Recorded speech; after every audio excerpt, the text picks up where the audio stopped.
E-Magazine presents a Toussaint Louverture proclamation as General-in-Chief of the Army of Saint-Domingue, today's Haiti.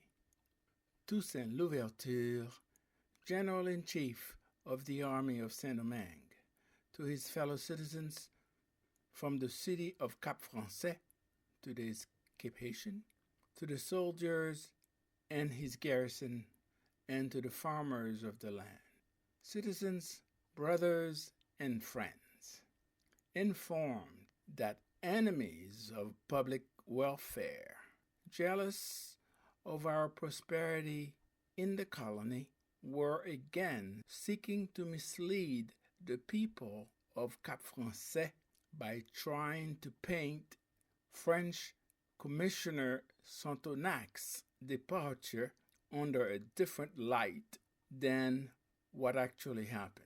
I must warn them against such perfidious insinuations from which these malevolent people, to whom the re-establishment of peace, law, and order were hard to bear.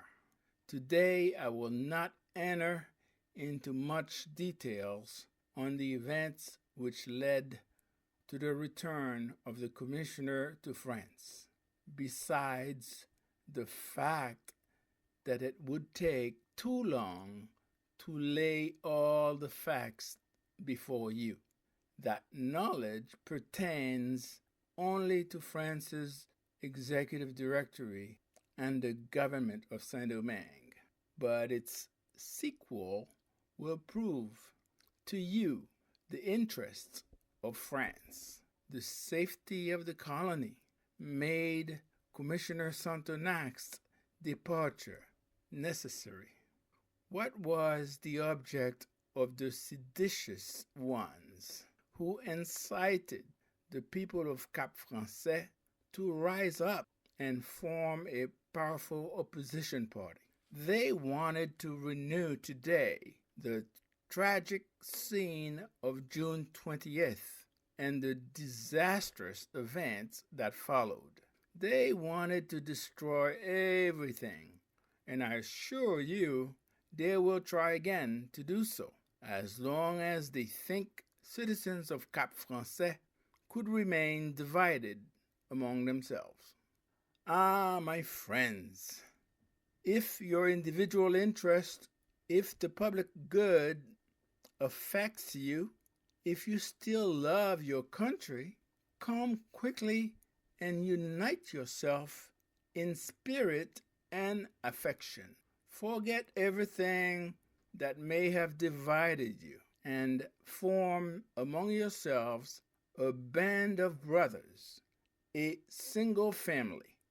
May the beneficial laws which govern you and I be respected under Commissioner Julien Raymond's leadership. This virtuous agent of France, whom we have the good fortune to live among us, is the one who is responsible for having these beneficial laws executed. Soldiers, whom I have good fortune to command, may subordination be more than ever the force from within you. Remember my advice when I was vested with the authority that is now mine to exercise. Put this advice into practice, and you will not have any fear of going astray. Redouble not only your attachment to France, but also your courage, whenever possible, to fight the enemies.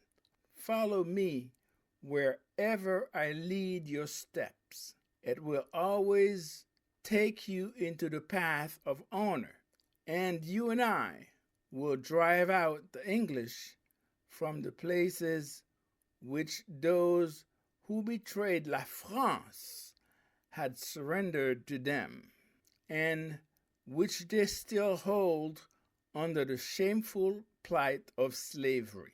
Then the army of Saint-Domingue will share the glory of the French armies which vanquished all the kings of Europe all together against the French Republic. And remember that you could only conquer when you show respect for the military hierarchy and the practice of military values. Farmers of the land, my brothers and my friends, made a gratitude ode to France for the unimaginable benefit of freedom given to you, bind you forever to your duties. You must show the detractors of freedom that you are worthy of it, that you felt its value, and that you know how to defend that freedom by supporting it with the fruit of your labor as a war trophy which had been undertaken by you to uproot enemies of freedom, and by not surrendering into slavery, prove to them that a soil cultivated by freemen could bear much greater fruit, as well as those cultivated by slaves. You must achieve this, my friends, by loving your country of Saint-Domingue, by a constant assiduity into your work. However, be careful not to listen to the treacherous counsels of the wicked, who, counting on your credulity, could circle around, trying to incite you into evildoers, and to precipitate you into the abyss of perfidious deeds, while digging a trap under your feet. Be on your guard against them.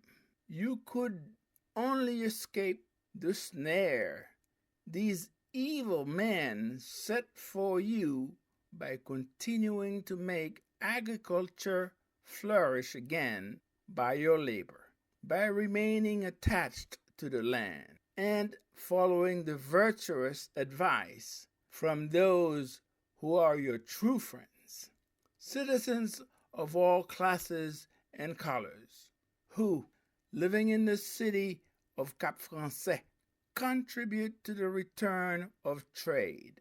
Continue using the same confidence to reap the benefits of being industrious laborers of the moment, which must restore commerce to its former glory and original splendor. All of the efforts that factions people could make to attenuate public tranquility will be in vain as long as they find in you the kind of people who busy themselves with trade and dwell in fraternity with all those individuals who choose to live like them in the same city. Let the enemies of your happiness agitate.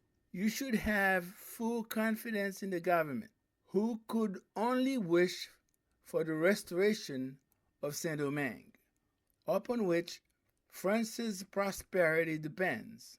France could therefore only protect you and encourage your readiness to assist in this enterprise.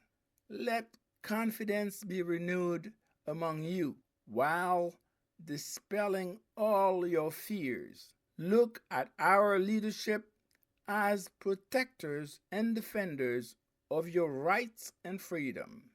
Believe me, if I could preserve the city of Cap Français from misfortunes by which it was threatened in the 30 Ventose, I shall be able to secure Cap Français in all possible circumstances from any events which may attenuate its tranquility. Done at Cap Français, the 12th day of Fructidor, in the 5th year of the French Republic, one and indivisible. Signed, Toussaint Louverture.